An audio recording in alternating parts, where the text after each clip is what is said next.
विपदर बाहर पारामीटर सब स्टेबल अच्छी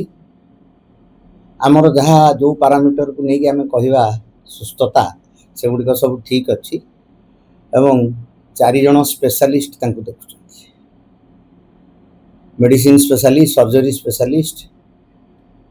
cardiologist chest specialist and ENT specialist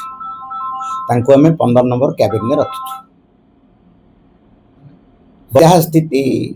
अवस्था ठीक अच्छी संपूर्ण सुस्थ होला पर आमे डिस्चार्ज करिवार योजना रखिछु। ए पैरामीटर जो सब स्टेबल अच्छी से दिने 2 दिन खंडे स्टेबल कंप्लीटली रहिला परे आमे तांको निश्चित भाव में पचारिबु जे आमे देखुछु आपण ठीक अछंती तेणु आमे आपनकर स्वास्थ्य अवस्था जेहेतु स्थिर अच्छी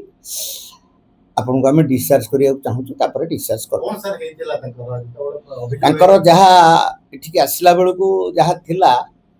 आमे स्पेशलिस्ट मान सहित डिस्कशन कलु हमर सीडीएमओ मैडम कर चेयरमैनशिप रे गोटे टीम गठन करा जाइथिला जेहेतु एटा गोटे मीडिया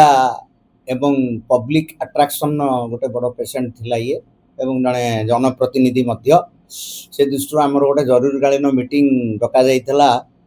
जो मीटिंग रे सब स्पेशलिस्ट मानकर व्यूज निया जाइथिला सेथिरे तार जहा इंजुरी किछि अछि से इंजुरी से डॉक्टर मेंशन करिवे जे देखिचंती प्रथमे आउ तांकर कान टिके पेन होतला डिहाइड्रेशन थिला एंड बहुत मेंटल स्ट्रेस भीतर से गति करूथले तेणु आ खाद्य भी कमी जाइथिला निश्चित भाव रे टिके दुर्बल हो जाइथिले एई सब को नै करी डिजीज 11 तारीख रे तांको अना जाइथिला 12 तारीख तांको कंडीशन भी स्टेबल आड़ को पळे आस्थिला 13 तारीख सकाळे तांको डॉक्टर डिस्चार्ज कले जेहेतु पैरामीटर्स सब ठीक थिला पैरामीटर्स माने heart rate blood pressure respiration rate SpO2 एवं तांकर खाइबा ए सब थिला किंतु मेंटल स्ट्रेस रे अवश्य से थिले मेंटल स्ट्रेस गोटे क्राइटेरिया नुहे पेशेंट को आमे कैबिन बा बेड रे पकई रखू कारण एठी बहुत पेशेंट ओवरलोड तेणु आमे तांको डिस्चार्ज करथिलु जेल रु आसिला परे तांको कंडीशन रे से एक्स्ट्रा ऐड कले तांकर भयंकर भाव रे मुंड बुलाउची परीक्षा निरीक्षा कला परे से जो कैजुअलिटी रे जने मैडम डॉक्टर थिले एवं आउ जने मध्य जेंट्स डॉक्टर थिले से माने परीक्षा करी देखिले तांकर सीवियर डिहाइड्रेशन थिला ब्लड प्रेशर टिके फॉल करी जाइथिला तेणु तांको एठी एडमिशन आरंभ करा गला तांको गोटे ऑप्शन भी जाइथिला जे आपण जेहेतु थरे एडमिशन हेइचंती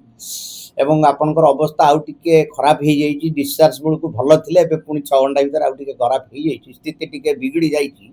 तेणु आपण कटक जिवे की से प्रकार तांको मध्ये ऑप्शन दिया जाइथिला जहा सिए कहिले नाही मु एठी रहिबी नष्ट कले नाही मु एठी रहिबी तेणु तांकर सीवियर डिहाइड्रेशन करेक्शन करा गला तांकर जो रिलिंग पई तांकर जो वीकनेस पई इंजेक्शन सब दिया हला पेन भी होतला कान पेन तार ट्रीटमेंट करा गला एवं तांको ए पर्यंत भी ट्रीटमेंट चली अवस्था संपूर्ण सुस्थ अछंती टिके टिके पेन होची एसिडिटी टिके ही जाईची बोधे बाहर किछि खिया पिया हिची से पेट भी टिके पेन होची ए 3 दिन भीतर हम आशा करछु सुस्थ होई।